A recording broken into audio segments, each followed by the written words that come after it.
Just click on maybe later. The laptop, you click on maybe later. Here some notifications come from the push. So you can see here. Suprajit, already your name, your Vaishnav. Good morning, students. You're able to hear me? Yes, sir. Good morning. Good morning. So today, as I told you all, today Aishwarya ma'am will be handling the first class of your inorganic chemistry, that is S block elements. Okay. So I understand that most of you couldn't make it to the academy, but make sure that the class is as interactive as possible. Try to have more interaction. Okay? So try to have more interaction with the ma'am so that you can have better connect and you will be able to understand things better. Right? So I'm passing on to ma'am and she will take care going forward. So I'll be here only, I'll be observing. That's it. Okay, I want you all to talk.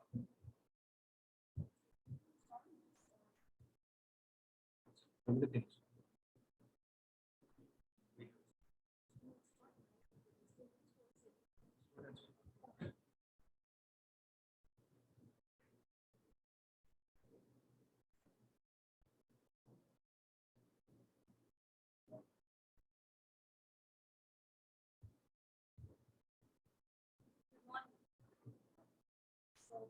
I just need to stand here or I can go and talk. I just want to stand here. All through the class, So good morning, those who are present in online class. Good morning. Good morning, ma'am. Good morning, ma'am. Good morning. So I'm Aishwarya and today I'm going to take S block elements, okay? Yes, ma'am. So already you have studied periodic table, right? So what are all the chapters completed in your inorganic chemistry? Be loud, I can't hear you. The voice is not audible. Sorry? I can't hear you, I'm sorry. Classification of periodic elements, okay, then?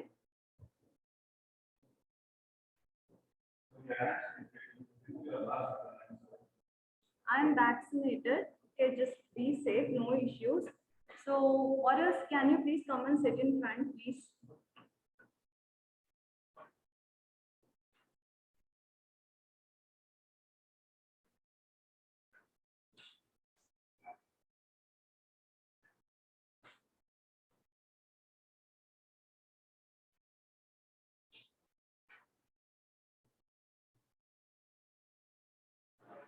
Okay, so wherever it's comfortable, you can take your seat, okay?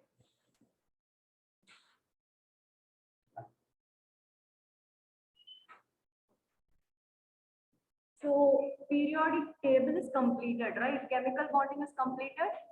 Atomic structure is completed.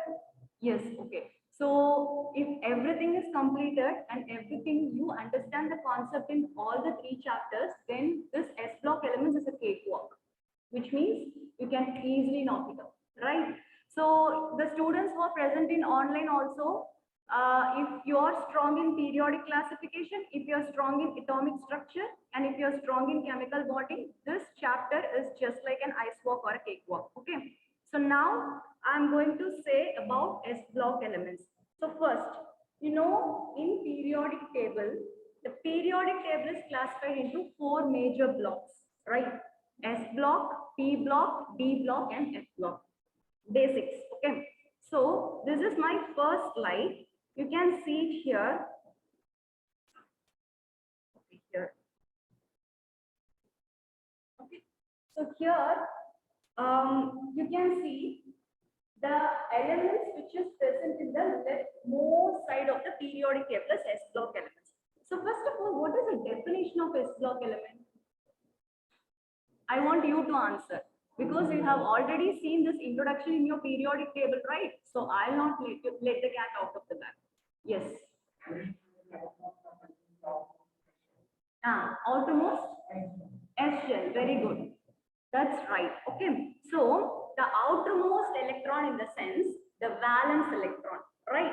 So the elements which is present in the outermost shell or the valence shell, those electrons which enters into the s orbital, right? This is s block elements. Now my another question, second question is, why there is 2 groups in s block? Why there is 6 groups? I'm sorry, one more block is there. Okay, the picture is like I cropped it. So why there is 6 groups in P block? Why there is 10 groups in D block? Why there is 14 groups in F block? Very good. So an orbital consists of 2 electrons, right? So 2 electrons in the sense maximum in s orbital there is only 1 orbital. In p orbital there is 3 orbital. You have already gone through the shapes of orbital in your atomic structure, right? What is the shape of s orbital? Spherical. So spherical in the sense it rotates all 360 degree, right? So just imagine your s block rotates in all 360 degree. So what happens there? What happens there? The nucleus, okay, will be in the center. So what happens to the valence electron? It's not that much easy to enter into the nucleus. Now I'll raise another question. What is the screening and shielding effect of s block elements, or compare all 4 elements? S, P, D, F. What is the screening and shielding effect? Which one will? How you are saying the screening and shielding? What is screening and shielding effect?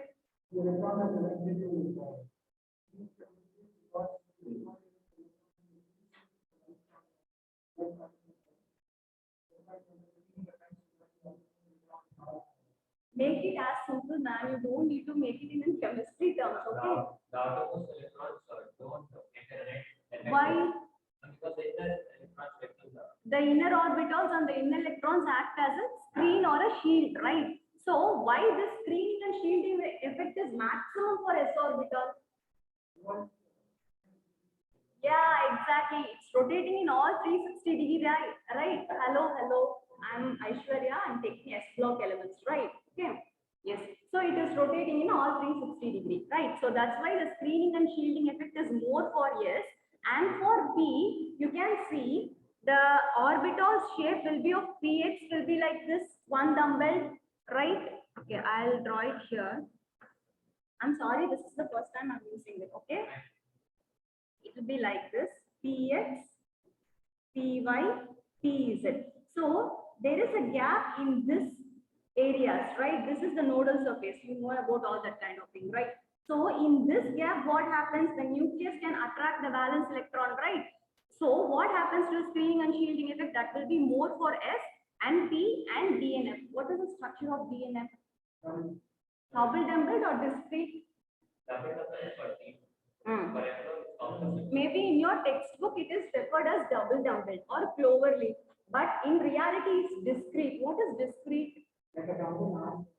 It's actually distorted. See, actually, inorganic chemistry is totally hypothetical and it's totally imaginary. Okay, so you have known about all the resonating structures in your organic. Is it all real? Hypothetical, right? So this DNF actually it is distorted and discrete. But you can ask me the question, ma'am, how it is in my textbook? It is referred as clover leaf or double temple.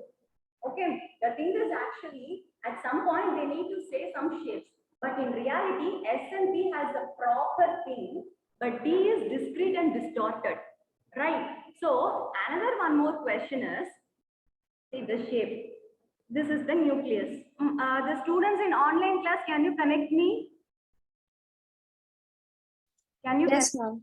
Okay. Yes, ma'am. Yes. So if this is the nucleus, okay. This is the first shell, this is 1s. In second shell, there is 2s and 2p, right? This 1s is spherical in shape. So what happens in this shell? It is rotating, it is revoluting in a spherical shape. Now in 2s and 2p in second shell, one is spherical and another one is dumbbell. How the rotation will be there in that second shell? Imagine. It will be like a roller coaster. What about the node? Incorporate node, radial node and angular node. So what will be the angular node of s orbital? What is the formula? It's 0. Angular orbital is nothing but L. L is nothing but your azimuthal quantum number, which you already studied in your atomic structure, right? See, these are all the things, basics I'm recollecting, then I'm getting into the s orbital, okay? Yes. So now you said s orbital, which will be having the angular node is 0. What about the radial node? 1. 1 for what? 1s, 2s or 3s? What is the formula of radial node? Wait. Yes, you guys. Can you please be loud? What is the formula of radial node?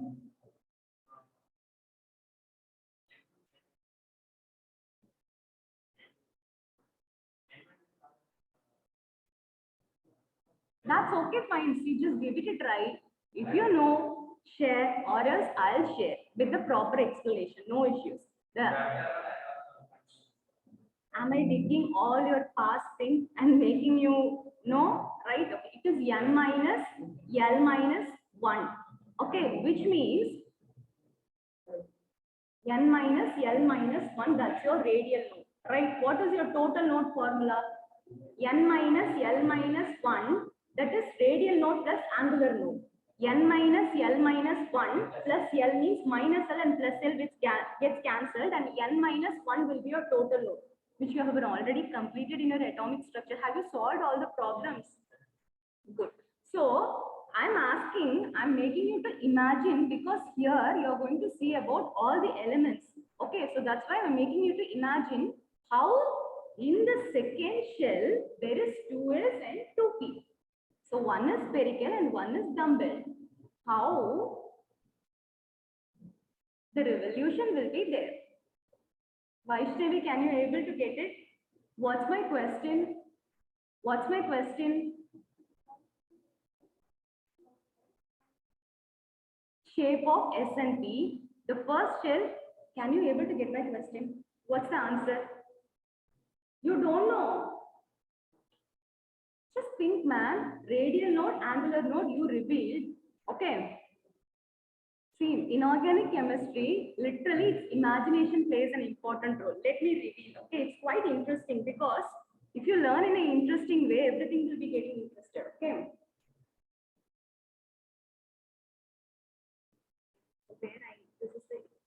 Sir, I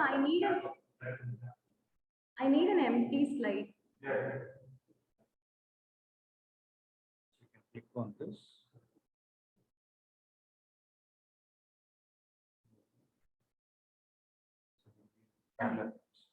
See, just imagine this is your nucleus, this is your second slide. See, the angular node, okay, what is the angular node for P, which means L equal to 1. So the angular node will be of like this: Px, Py, Pz. Okay, the radial node will be of spherical, right?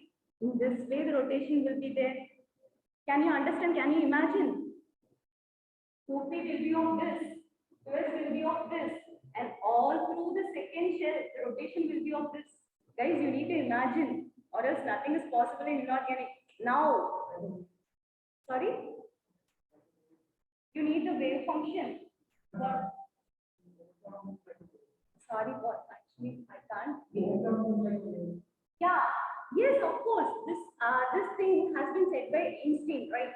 Okay. So, in your atomic structure, you have already studied the electron will generate an electromagnetic wave, which means the Heisenberg said it doesn't move in a fixed trajectory. Yes, exactly. This thing, I'm ready. See, what is the shape of Px, Py, Pz? Am I confusing your atomic structure? No, I'm just making you to think. You're IIT JEE, right? You're You're going to hit NEET or IIT JEE? Both. JEE in the sense you need to think for this level. Okay. See, what is the shape of p orbital? Px, Py, Pz. Okay. So this is for 2p. This is 2s, which is spherical in shape. In this shape only, in second shell, your revolution will be there. Okay. Now, what he is saying is the interaction between me and him is he said, yes, of course. See, you know, you have already learned about the Schrodinger wave equation, right? Psi is the probability of finding the electrons. Node is the probability of not finding electrons. 0. Okay. So in psi is nothing but a wave function, right? So what happens? Of course, this will be moving in this direction onto your shell. Okay. So what Niels Bohr said.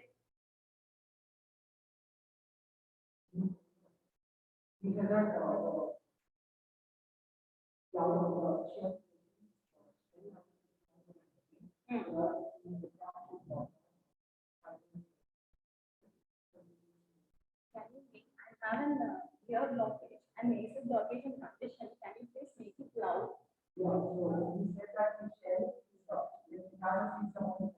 Okay. Exactly. Spiral and collide, that is said by Rutherford. What happened? He said, no, it will not spiral and collide. So Niels Bohr, what he said in the sense, so he said, the electron which is revolving around the nucleus, it will be having a specific charge, specific mass, specific velocity. He also disclosed the word angular momentum, right? So that he said, but later on, the another one, de Broglie said one thing. After de Broglie, Heisenberg said it is uncertain in the sense it doesn't have any fixed trajectory, which means actually our தமிழ்ல பேசலாம் இல்லையா ஒன்றும் விஷயம் இல்லைல்ல ஆக்சுவலா அவர் என்ன பண்ணாருன்னா D ப்ராக்லி வந்து ஒரு டுவல் நேச்சர் இருக்குன்னு சொல்லிட்டாரு but this Heisenberg what he said in the sense see electron அப்படிங்கிறது வந்து பாத்தீங்கன்னா கரெக்டா வந்து ஆர்பிட்ஸ்னு ஒன்று இருக்கா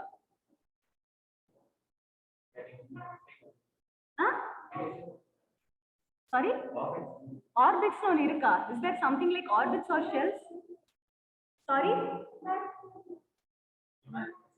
imaginary. Okay, then atom is imaginary.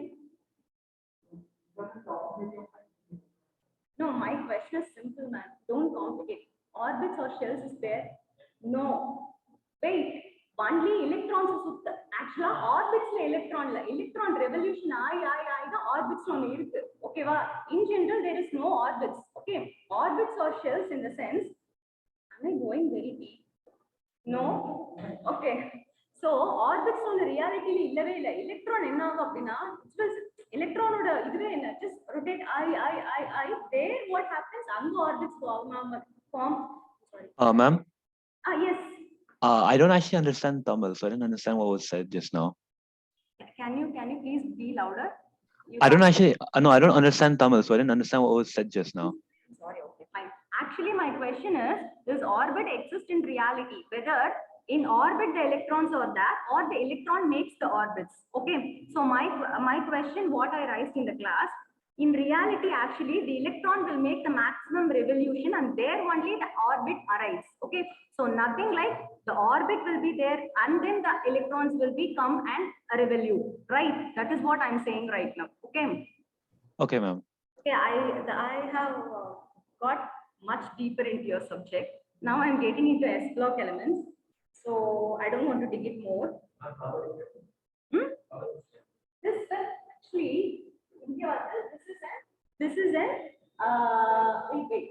radial node. This is an angular node. Now, what happens in general in reality? There is 2s and 2p, which means how many electrons will be there? Second shell, there is how many orbitals? 4 orbitals and 8 electrons is there. No. So what happens? Each and every electron will be having. See, you can't say that all the electrons will go in this or this or this. The electrons will be, the px will be in here, 2 electrons, and the py will be here, psx will be here, and the 2s electrons will be there, and this will be and this will be moving like this. The second shell. And in third shell, you should have a better imagination, which means 3s, 3p, 3d. Clear? Okay. So yes. That's it. I'm just deviating from the class because I just want to see where is S block elements.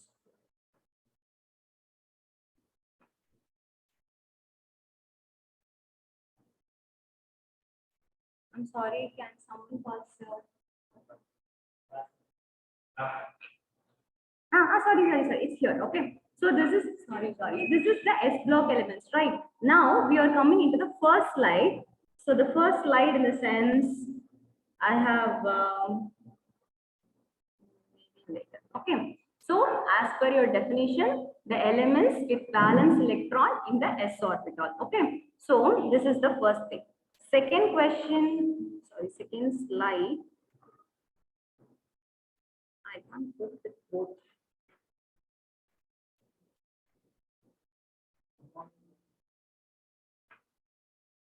Okay, so there is alkali metals and alkaline earth metals. So in the previous slide, you could see the first row of hydrogen, lithium, magnesium, sodium, potassium, rubidium, cesium, francium. These are all alkali metals. Okay, basic.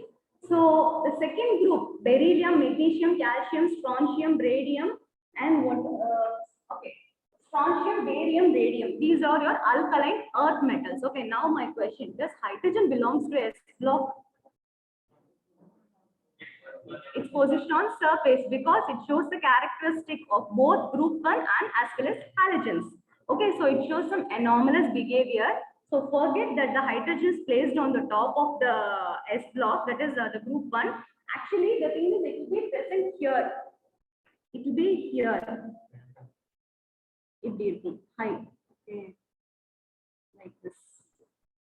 Okay, so it will be like this, the hydrogen. Okay, now these are all the elements that is present in S block. Now, first thing we will discuss about the general electronic configuration, about the abundancy, and then we can step into the trends. Okay, the first thing.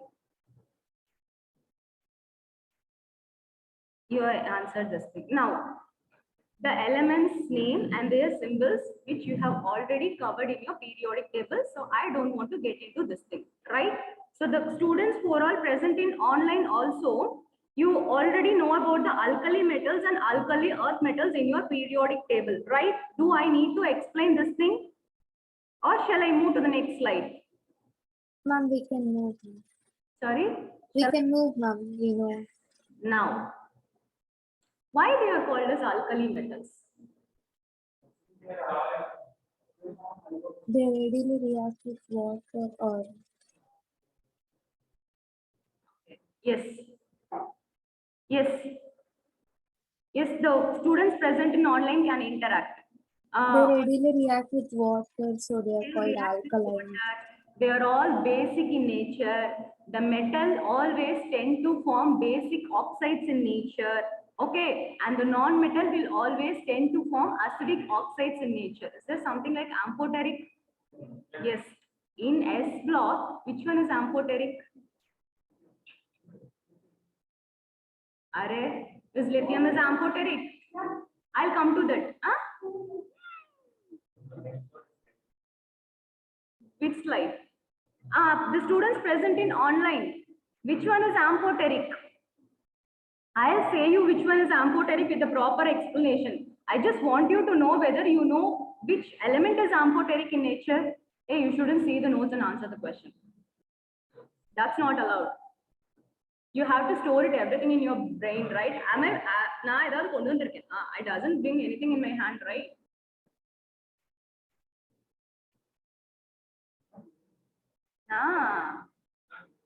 It's not given in your book. Okay, then I'll answer. Okay.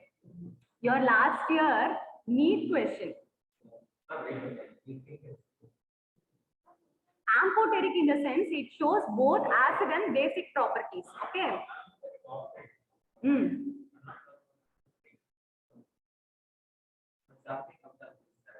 Something out of this one is answer. You're going to mark this thing in your NEET. There is only one element.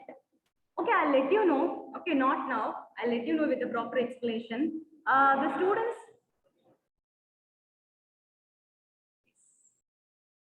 Okay. Yes.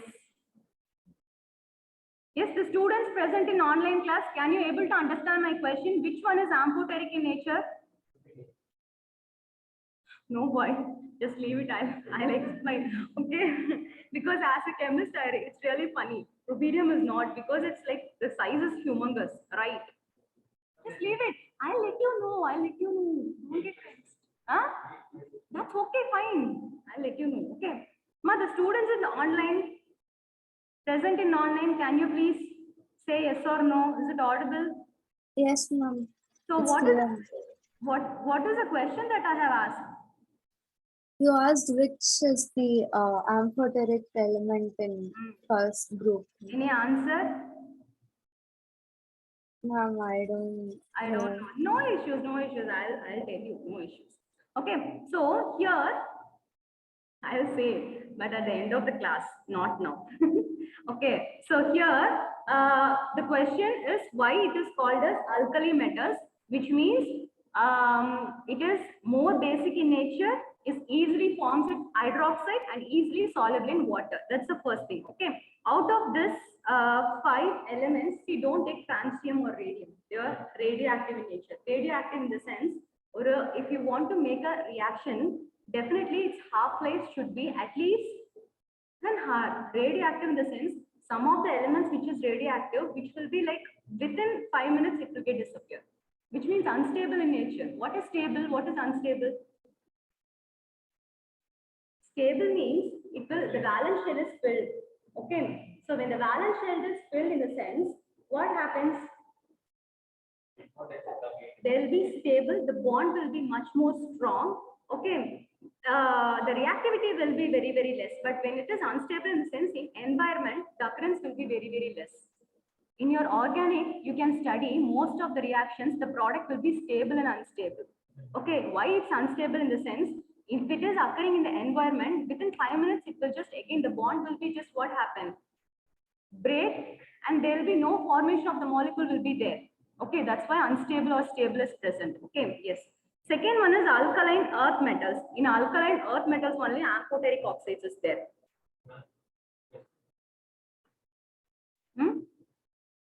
What question?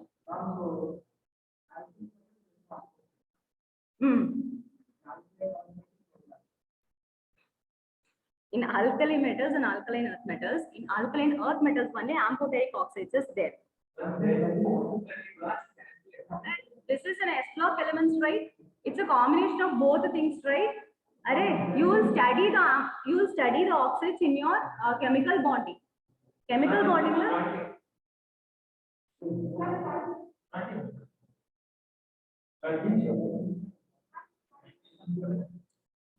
Okay, if there is a fate, okay, if there is a destiny that we can meet again, I'll say you the answer. You go to home and you find you completed a chemical bonding, right? But still you are answering in a wrong way. You studied the oxides, right? In your chemical bonding. Huh? Nature of oxides? No. Yes or no? You studied, right? Then I won't say.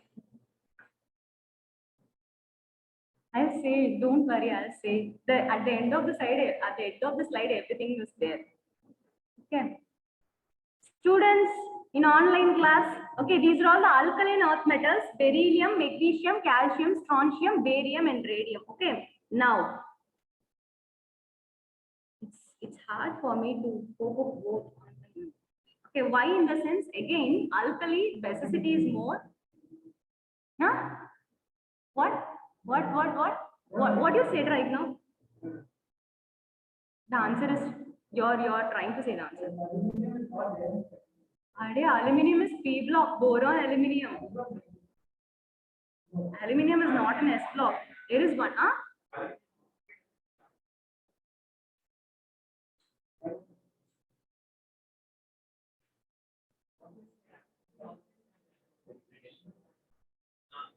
But all the S block elements will form their respective oxides. Okay. Yes. Now, the electronic configuration. Okay. The general electronic configuration. What is the general electronic configuration of alkali metals? It is NS1, right? NS1, right? Maybe I just need 5 more classes for me to cope up. Okay, NS1, okay? Because, you know, in sodium, the electronic configuration, you know, what are the rules to fill the electronic configuration? The students present in online class, say what are all the rules to fill the electronic configuration?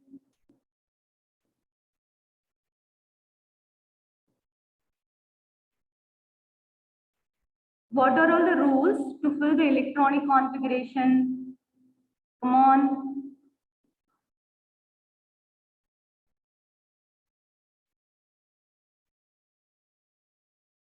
How come I know they are here or not? Students, can you please answer? What are all the Rules, rules in the sense they're asking, like, yes, exactly. ma'am, can you make the question again? There is 3 rules, okay, to fill the electronic configurations in order. Aufbau principle, Yes, Hund's rule, Hund's rule or Holmes rule, pronunciation differs. Okay, then Paul's Paul is like, very good. Paul's exclusion principle. Off-box rule is nothing but you have to fill from the lower energy to higher energy. Okay, and Paul's exclusion principle says about in an orbital, the 2 electrons, one should have high spin and the another one should have low spin. And in Hund's rule or Hund's rule, if you are just taking the orbital, first you have to half fill and the second thing you have to full fill, right? Okay, and one question that I need to ask in my first slide itself, the last electron that enters into the valence s orbital is s block. The last electron that enters into the valence p orbital is p block. The last electron that enters into the valence p orbital is p block.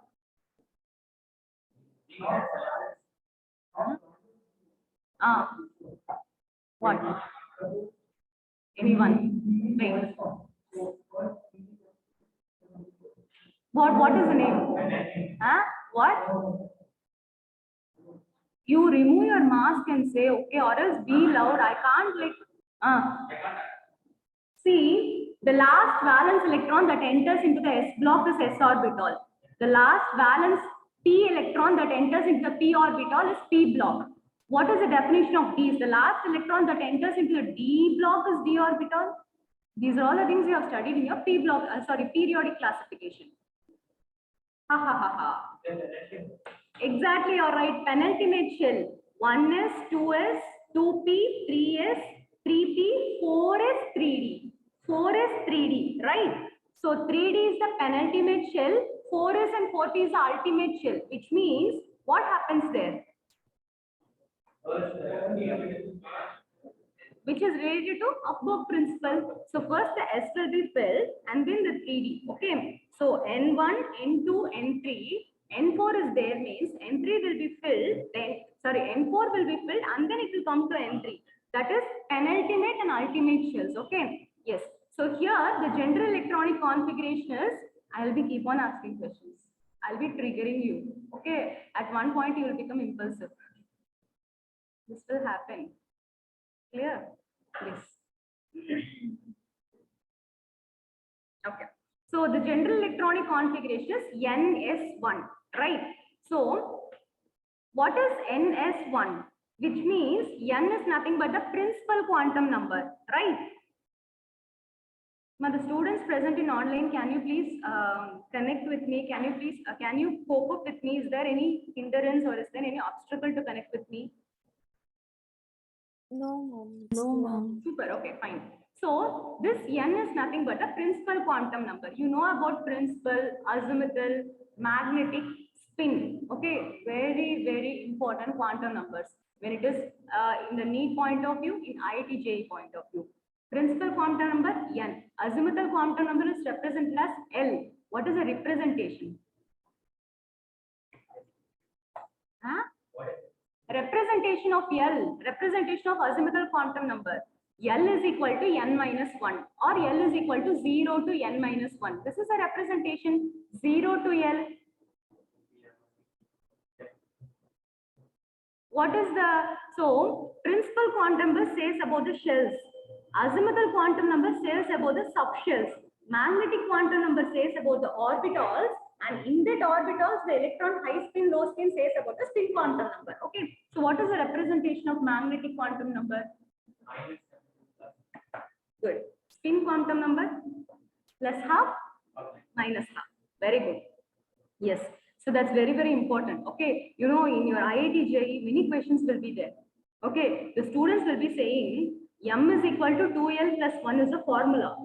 Okay. They'll give importance only to the formula. You have to look into the representation. Minus L to plus L. That matters there. Okay. Yes. So the electronic configuration is NS1. N is a principal quantum number. Now, in next slide, I'll connect with all the element electronic configuration. See, helium in the sense, helium will be having the atomic number of 1s2, right? So 1s2, 2s1, that's what I have written. Because if I need to write the electronic configuration of each and every element means, it will be like a polymer chain. So I have cut shorted into this form, okay? So neon in the sense, 1s2, 2s2, 2p6, 3s1. Okay, clear? And this 2, 3, 4, 5, 6, 7. These are all the principal quantum numbers. That is, this is present in the first shell. Sodium is present in the second shell. Potassium is present in the third shell. Rubidium is present in the fourth shell. And cesium and francium. This is the number of shells. Okay. And this S-1, which is, as already I said, the elements that enters into the last valence s orbital. Okay. This is the S1 representation. Clear? Yes, ma'am. Okay. Now, here comes the part, my favorite part. Atomic and ionic radius. This is the trend. Okay. So, first, in periodic table, we can go for a flashback. What happens to the atomic and ionic radius along the period, down the group? You have to answer. Atomic radius along the period, down the group, what factor makes it? Why it's getting decreases along the period? Wait. Everyone. I know you people are very eager. That's okay. There are many factors, but what is the first and the important prominent factor? Can anyone in online class? Ma'am, electrons are added in the same cell so that the nuclear charge increases and the atomic radius decreases. Very good. The effective nuclear charge. Okay. Now, my another question is, okay, see, there is one exception case will also shown in nitrogen and oxygen, right? Yes. What happens there in nitrogen and oxygen? Wait, I want to make it here also. I want to scope up. What happens there in nitrogen and oxygen? Come on.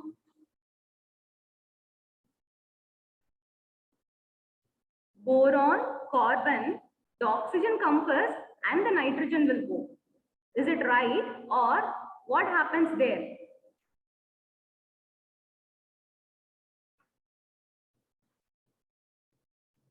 Ma, your answer is right, ma.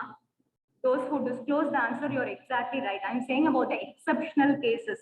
Okay, what happens in nitrogen and oxygen? You have already studied it, right? Yes.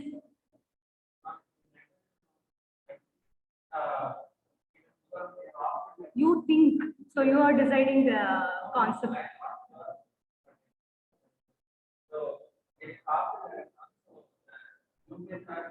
Hey, don't open the notes.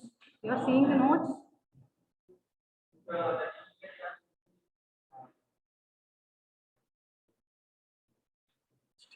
No. You're like nearing the answer. Okay. See, in nitrogen, the 2s electron is completely filled and the 2p electron is half filled. In oxygen, what happens? The 2s is completely filled, but the 2p is also, but the 2p it's neither half filled nor full filled. So In nitrogen, what happens? It is half filled. Half filled means the stability will be high. The stability will be high means the nucleus power will be more. If the nucleus power will be more, in the sense the effective nuclear charge will be high. So nucleus, what the nucleus will do? Tend to take all the electrons and it will make its size little more smaller. Okay, that is an exception case for nitrogen oxygen. Clear? Okay, now my question. It's a normal trend, but there you have to see about the nitrogen and oxygen also. In terms of values, you leave it, man.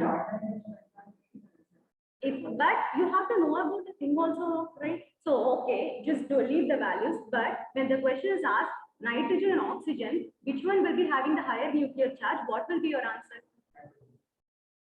Clear? Okay. Yes. So now here the atomic and ionic radius down the group, what happens? It will be getting increased, right? Students, can you cope up with my thing? See what happens from lithium to sodium and sodium to potassium and potassium to rubidium and rubidium to cesium. What happens? It follows an increasing trend. Why it follows an increasing trend in the sense? Because the number of shells is getting increased, right? As the number of shells is getting increased, the atomic and ionic radius will be getting increased. Atomic radius is nothing but the distance between the nucleus and the valence electron, right? Yes? Yes, ma'am. Yes. So what happens is the number of shell increase, the trend from top to bottom is also getting increased.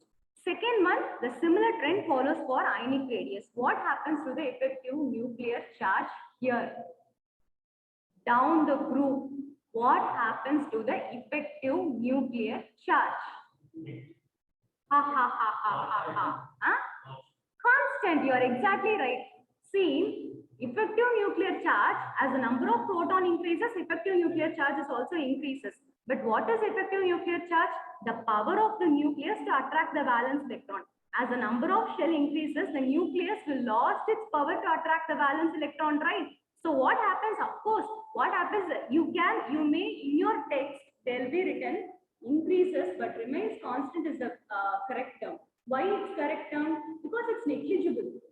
There the effective nuclear charge doesn't play a prominent role. Okay, there it's negligible. What happens to screening and shielding effect?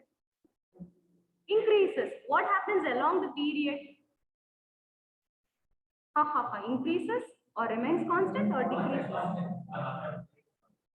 Super. Okay. So this is the first slide. Can you able to catch it right? These are all very basics. Okay. Now. Yes, exactly. Because along the period there is only two shells. Two shells, right? So what happens to screening and shielding effect? Nothing. They'll be saying it as negligible. Okay. I'm not following your textbook. I'm following the Cengage book. That's the mother of chemistry. Okay. So there it is like negligible. Okay. That is for the similar thing happens for top to bottom. The effective nuclear charge remains constant.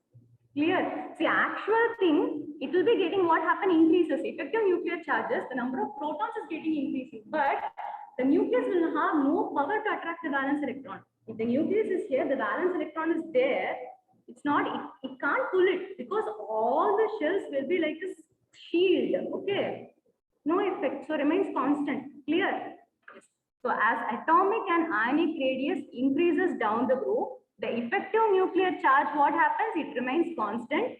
Screening and shielding effect increases. This is what the parameters. Clear, students? Can you able to get it? Yes, ma'am. Super. Shall we move to our next slide? See, Yes, ma'am. one more thing is, in one slide, I'll bring all the concepts from atomic structure, periodic table, because basically I'm a chemist. Okay.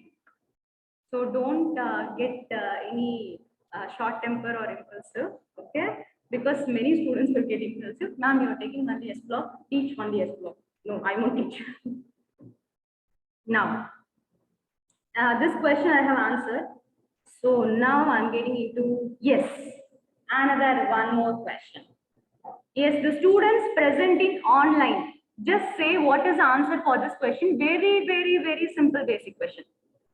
Ionic radius, see here the ionic radius of alkali metals. So alkali metals will only tend to form cations. Clear? Cations in the sense, it will releases one electron to attain the stable gas configuration. So what happens to its atomic radius? So cationic radius, atomic radius. So which one will be having the larger size? So just read my statement. Ionic radius of alkali metals is larger than that of its atomic radius. Is it true or false? Can you please answer my question? False, ma'am. False. So what is a trend and what is a pattern? This is the pattern. Okay, I'll let you know. See, cation, atom, anion. Right? This is the pattern. The anion will be having the largest size, then the atom, then the cation.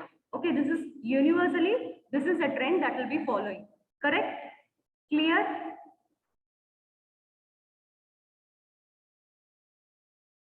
Yes, ma'am. Super. Now, you know, this is a trend, but many exceptions will be there also. Yes? Don't stick to the trend and blindly follow. This is a trend you will apply for each and every element. Many exceptions is there. Okay? So I'm teaching NEET. So for the past 4 years, if I completed the inorganic chemistry, there will be trends of more than 232. Okay. Yeah, the exceptions and as well as the trends. Trends in the sense each and every elements comparison for S, T, D and everything. There is more than 200 trends is there. Okay, clear? Yes. So you have to know each and everything only when you understand the concept. Okay, yes. So easy. What happens? What is ionization enthalpy? The energy required to remove the valence shell electron. Now, my question is, what is why the energy is absorbed to release the electron? What is electron gain enthalpy? Gain an electron. There the energy is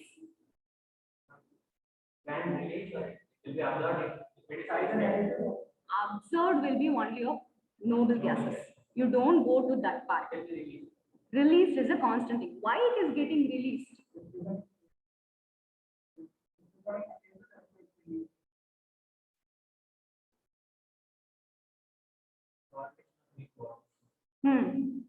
Formation of new bonds. See, when a bond is formed, what happens there? Okay, wait. Formation of new bonds, that's fine. In atoms also this will thing happen, man. You don't go for molecules or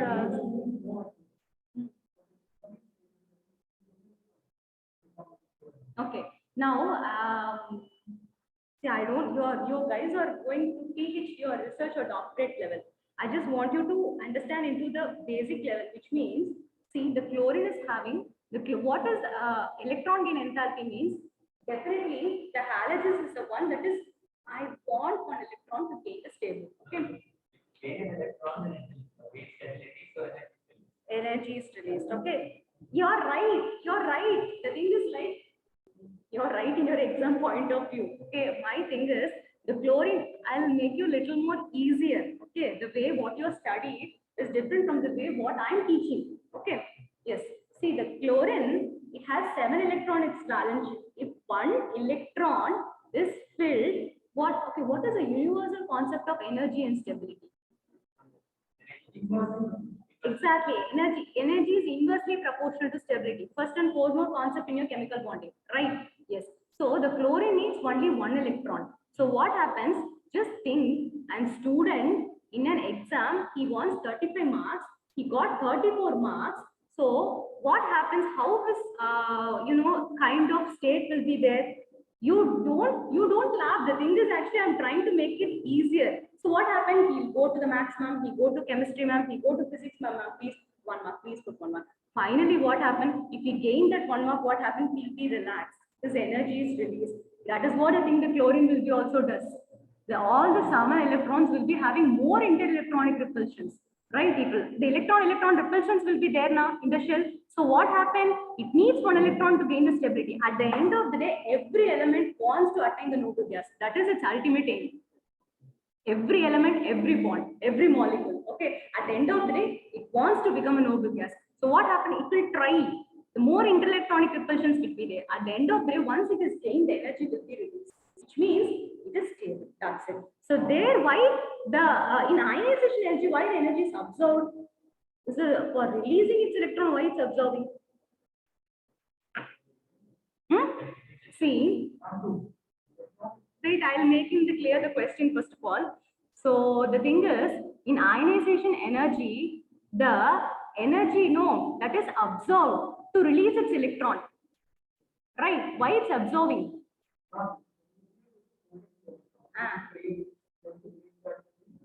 Exactly. So it needs to be more efficient to release its electron because the nucleus will be more powerful when it's holding the electron, right? So it needs more. It needs to absorb the energy, then only it will release it. Okay. Yeah. So here the ionization enthalpy concept. What happens here in the sense from top to bottom, it gets decreased. Why it's decreased in the sense?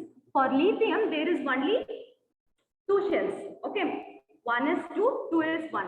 For 2 shells, what happens? The nucleus will be more powerful. So to take the electron from the lithium, it's hard. Okay, so there the ionization enthalpy will be more.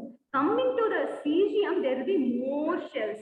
So the nucleus is there, the valence shell is there in the sense the ionization energy will easily take its electron. You don't need to mind about the nucleus itself. Okay, clear? Clear, students? Yes, ma'am, that's clear. Super. Okay, now recollecting one more thing. Electron gain enthalpy of oxygen, sulfur, fluorine, chlorine. What happens? It's fluorine. But fluorine is more than. What happens there? And so fluorine actually has a smaller size. Okay. You're right. So it is difficult to add an electron. It's difficult. At the end of the day, when adding the electron, it will become stable, right? And the repulsion produces more and fluorine. What is the term? Interelectronic repulsion. Yeah. So what happens? If there is 8 electrons, the accommodation of the second shell is only 8 electrons. The probability of gaining the electron is there, but still, if it gains all the electrons, more interelectronic repulsion, the atom will just move. But in third shell, there is more space. Okay? Yes. So it can what happens? It can relax a bit. It can take one more electron. Okay. It can gain the electron and can be in the stable state. That's why, what is the trend of electron gain enthalpy? It is denoted as more negative and less negative. Because electron gain enthalpy will be of del G. Del G, right? Positive or negative? It is negative. Don't take for noble gases and don't get confused. Okay. What happens? I'm asking the question. Across period. Both. Across the period, it will be more negative or less negative? Hey, more negative, man. Fluorine, everything wants the electron. Down the group, what happens? See, for just only 4 chapters, if you are getting confused, means at 32 chapters, what you will do? That's why you have to recollect everything while studying the chapters. Okay. Yes. So this ionization enthalpy, the trend is decreases down the group. Now, hydration enthalpy. What happens to hydration enthalpy? I actually disclosed this is the answer, but I want the proper explanation. Why are you seeing him? No. Okay. This you have studied in your chemical bonding. What is lattice enthalpy? What is bond enthalpy? What is lattice enthalpy? The amount of energy released when the gaseous electron is Only see the lattice enthalpy or bond enthalpy. It acts as in either ways. To formation also and to break also. What does the similar thing applied here? Hydration enthalpy means to form the water molecules. See, this enthalpy, you can take it in 2 ways. Either to form the water molecule, either to break the water molecule. That is what the lattice enthalpy, that is what the bond enthalpy will does. Bond enthalpy in the sense the amount of energy that is required to make the bond or break the bond.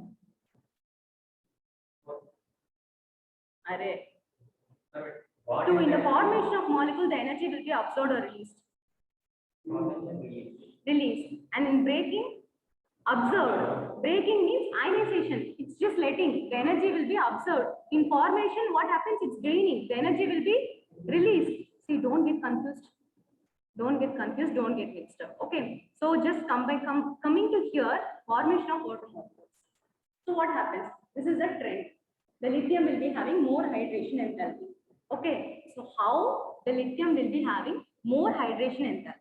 That is what my question. People in the online class,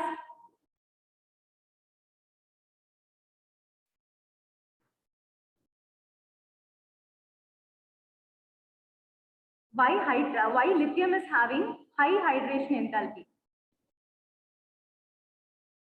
Any answers that you can disclose, or anything is just any relevant answers? Size is small. 1 minute. Yes. You Size connect. is small. You connect. Wait. Yes. Size is smaller than the other. Very good. Size is small. You're right. You're right. There is only one relevant answer. Only the size is small. Can you connect it with the Fazan's rule?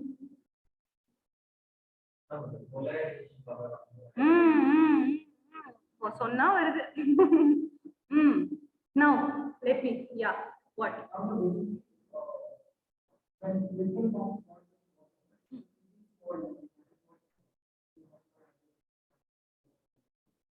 It releases more energy. All are forming the bond. All will be releasing the energy. Hydration enthalpy is more for lithium in the sense the lithium will form the water molecules. No, it will be very tight. It's not that much hard to break. Lithium means Li plus 2H2O. Okay, it is a molecule that is formed by lithium in the sense that is I don't know the answer. So which means that is very strong. Okay, so out of this, the lithium will be very, very strong.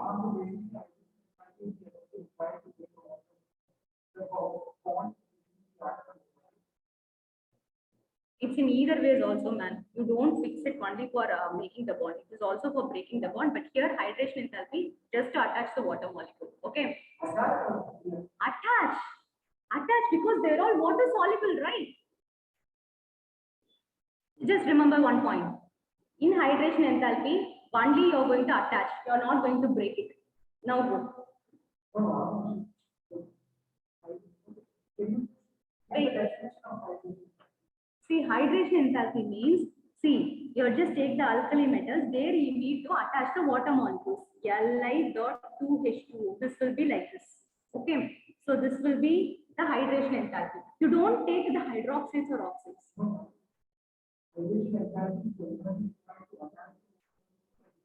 Attach the water molecule.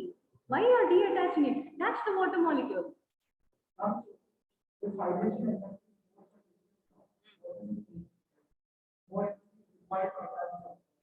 That you have to say. You are asking me. I'm asking that only, man. You're trying to get the answer from me. How smart you are.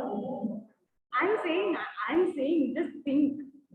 You understand the question, you understand the picture, right? So first, what is Fazan's rule?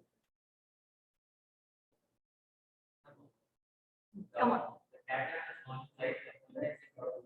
Exactly, very good. But what is the general definition? The one relative concept. There is one concept, right? All covalent bonds will be 100% not ionic. It will be having somewhat covalent character in it, right? So that is applicable as the ionic size is getting decreased, the polarizing power will be getting increased. That is what the thing. Polarizing power, the lithium is small in size. So what happens if power will be getting increased? It will take the water molecule and it will fix it. Right? Now, what's your doubt?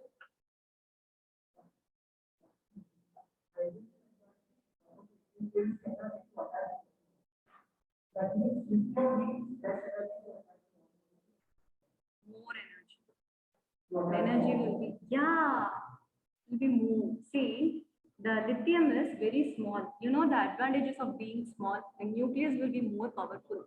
Okay. So what happens in the sense, it will take the water molecule, it will attach with it, right? So there what happens, the polarizing power will be very, very more. You know about the Fazan's rule, that is applicable here. Okay. So what happens to this hydration? So what happens to the hydration enthalpy there? It follows a decreasing trend. Okay. Actually, I'm technically very, very low. Okay. So hydration enthalpy decreases from lithium to sodium because of the size of the lithium ion. As the ionic size is very, very less, the polarizing power will be very, very more. This is a one reliable concept. Yes, yes, of course. See, you are saying about the hydration energy or you are saying about the general energy?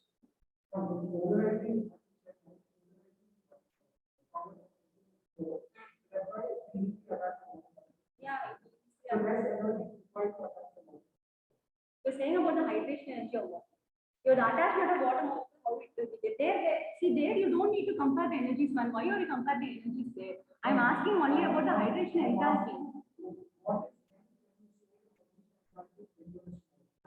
The power to attach the water molecules, this lithium will be having the more power to take the water molecules towards itself.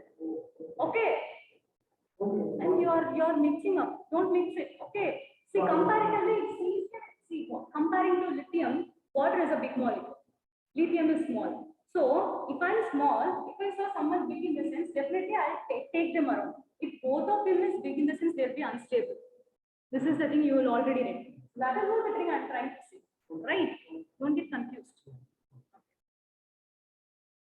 But it's general, it's natural, that's okay. There is many interrogations, many questions will be there. So this is a question as I already discussed. The ionic size increases, what happens to the polarizing power? Decreases, okay. Physical properties. First one, general. I have done the PPT, okay, it will be like, okay, you don't mind, okay. So appearance is light, soft, silvery, white color metals. Second one, see, density. Lithium, potassium, sodium, rubidium, cesium. What happens to the density in potassium and sodium? Why there? What happens there? Very simple. What happens there? What is density is equal to mass by volume? I said the concept. Which one has more mass?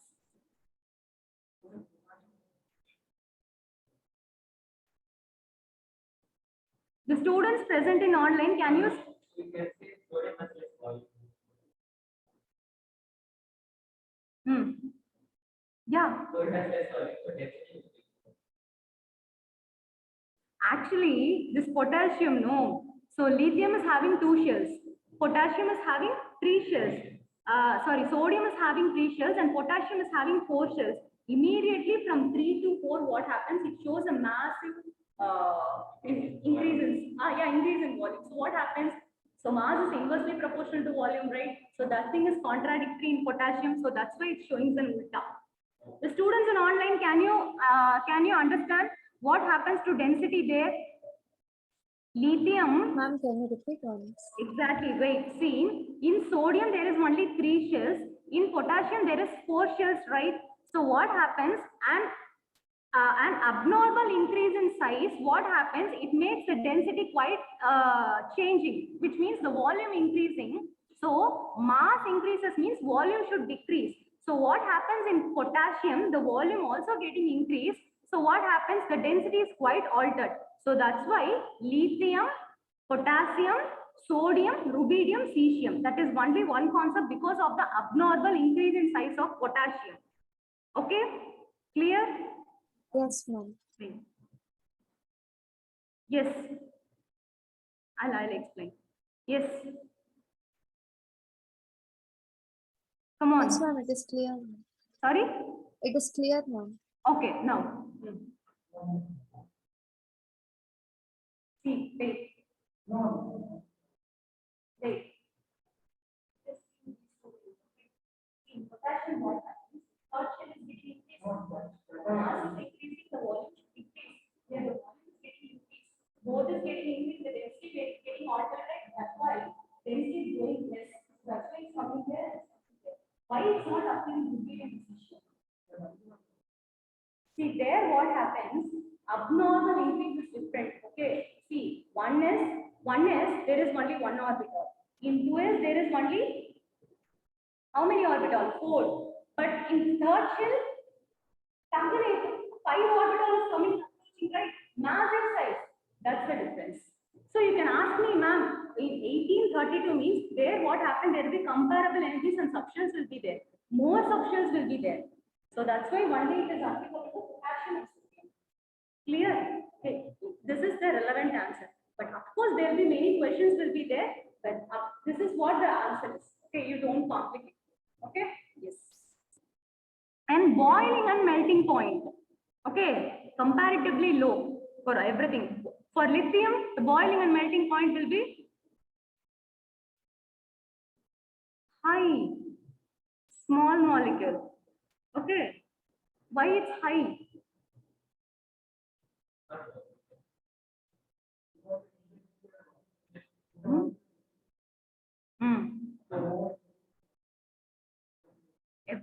For lithium to cesium, they are all very weak. The metallic bonding is very, very weak between all the atoms.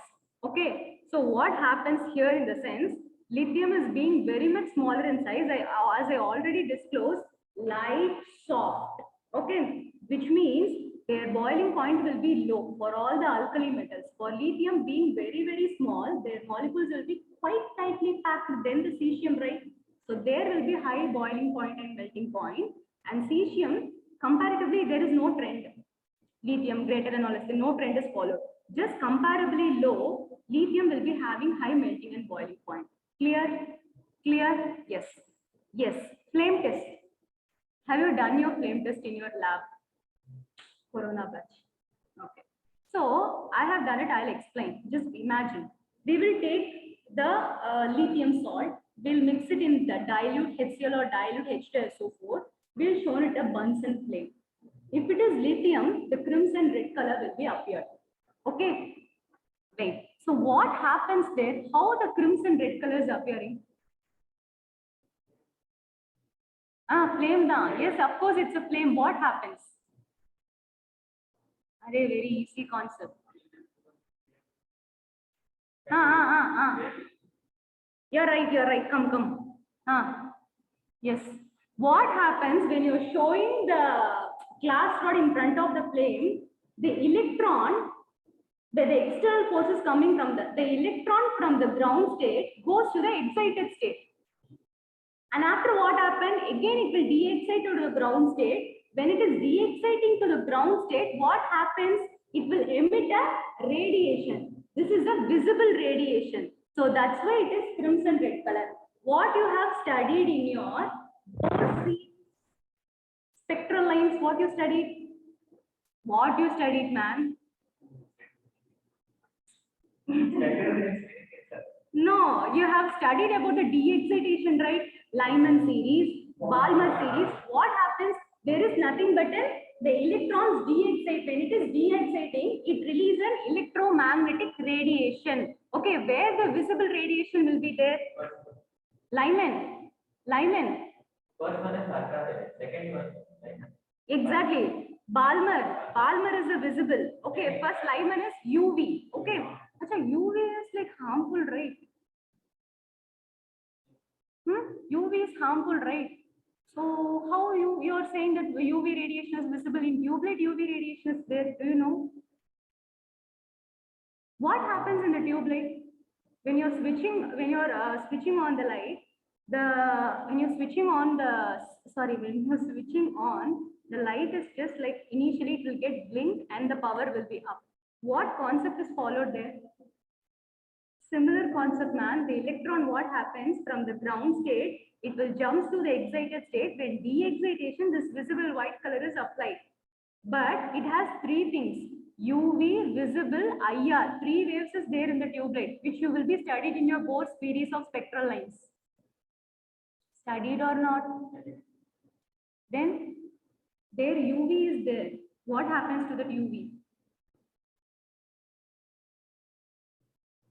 Go and see in your atomic structure. What happens? See, in actually 3 visible radiations will be there from the tube light. UV, IR, visible.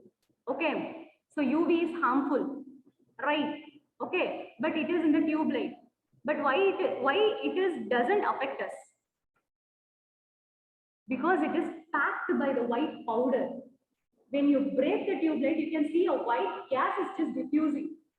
Have you seen it? It is packed with that white powder.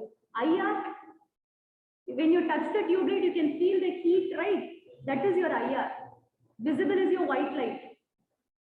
Have you studied in your Bohr spectrum or not?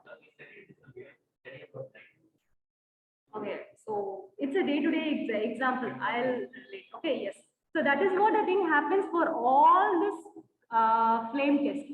Okay, these are all the visible radiations so that you can see with your eye. So just initially when you are doing in the lab, it will be very interesting. We will take the glass rod, we will show it in the flame. But the mechanism, the electron that is present in the ground state goes to the excited state. And again, when the de-excitation one day, all the colors will be there. Clear? So these are all very, very important. Crimson red, yellow, violet, red, violet, and blue. Clear? Yes, my class stops here. Why does it color? Huh? Why does it color? Differs. Very good. The number of electrons present in it. Actually, you can ask there is only one electron, but the number of shells is there now. The electron need to jump now. So the electromagnetic radiation is nothing but the excitation, but there is a frequency. This frequency to this frequency, this color. This frequency to this frequency, this color. Depends upon the frequency, the color is there. Clear? Any doubt in today's class? Am I making quite interesting? No? Huh?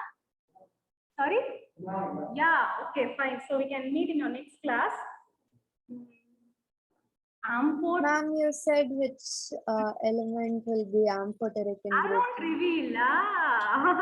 You go and find it and come in the next class. Okay, ma'am. Okay. Yeah. It's a very easy thing. I'll let you know in my next class. Clear, students? Yes. So I have completed like 4 to 5 slides today. Okay. So by there is next class, I'll complete the S block elements. I'll bring a lot of questions. Okay. So any doubt in today's session? No? Okay. So can anyone say about the ionization energy trend for alkali metals? No, for alkali metals, so it decreases. Decreases. Okay, very good. So just go through the concept, and the similar trend will go for alkaline earth metals also. The very, very important part is preparations. Okay. Sodium carbonate, sodium bicarbonate, sodium oxide. Okay. And the gypsum. These preparations is very, very important. And in S block, another one more thing important is about what is that thing? Monoxide, peroxide, superoxide. Okay, lithium now being very small, it forms monoxide. Sodium, superoxide. Sorry, peroxide. And rubidium, cesium, potassium, superoxide. Very, very important. So with this, taking this oxide, when you're solubilizing in water, it will lead to hydroxides. Okay, that is also very, very important in exam point of view. Okay. Thank you. The first grade lithium is having the highest. And so in the second grade, it's magnesium has the highest. No. Why? Because I'll say there is a diagonal